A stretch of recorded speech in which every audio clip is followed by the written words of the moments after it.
Did you know that the equality symbol was invented by Welsh mathematician known as Robert Record?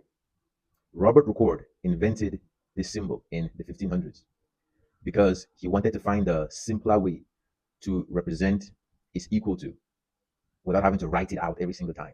So prior to his invention, mathematicians used to say the thing on the left is equal to the thing on the right. So when he came up with the two dashes, the equal sign, it made it easier for mathematicians to represent the concept of equality. Um, what I find interesting is that the concept of equality and its symbolic representation is so universal now that nobody questions it. It is such an important aspect of our lives that we even use it for, from our mathematics all the way down to our political movements. The idea of the equality of races, the equality of people, the equality of genders. Equality is a very important concept. And I want to challenge that concept. Let's do a thought experiment.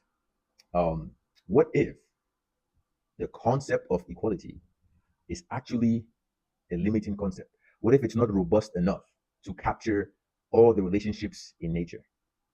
Here's why I'm saying this. At the foundation of all the sciences, the empirical sciences, we have mathematics, right? So basically, all the empirical sciences are built on mathematics, right?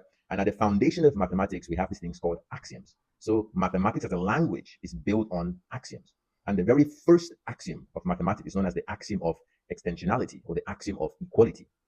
So the very first axiom is the proclamation of equality. And what I mean by this, basically, think about all the basic mathematical calculations that you guys do: addition, subtraction, multiplication, and division. Those are meaningless unless equality is accepted as our base axiom, right? For example, 1 plus 1 equal to 2.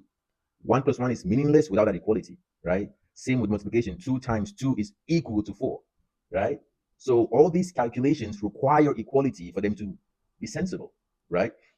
The question I have for you guys is, what if that axiom of equality limits our understanding of nature and our understanding of reality? What do I mean by this?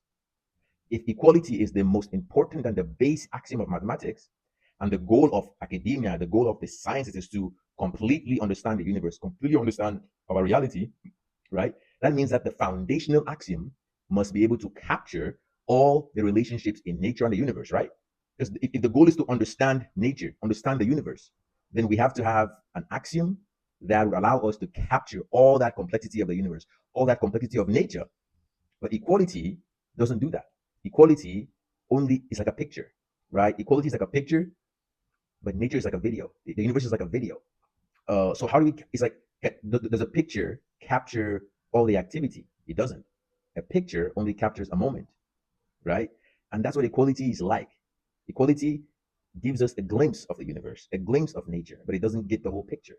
So what I'm proposing is we replace the axiom of equality with the axiom of infinity. And this is my contribution to academia.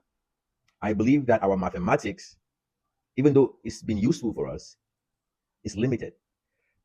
It's not robust enough to capture the completeness of the universe. And it's because of that fundamental axiom, right? It's like equality is the neck that holds the head of the system. So if the neck is weak, the system is weak. So if equality is flawed and limited, then our mathematics and all of our sciences are limited. They're not powerful enough to capture the complexity of the universe. Essentially, at the foundation of reality, everything is a transformation. Everything is transforming. The same way that a fetus transformed into an adult. Everything in the universe is transforming at the subatomic scale all the way up to the celestial scale. There's transformations. So the goal is to capture all those transformations. And equality does not capture those transformations, but infinity does. So I'm proposing the axiom of infinity as a replacement to the axiom of equality.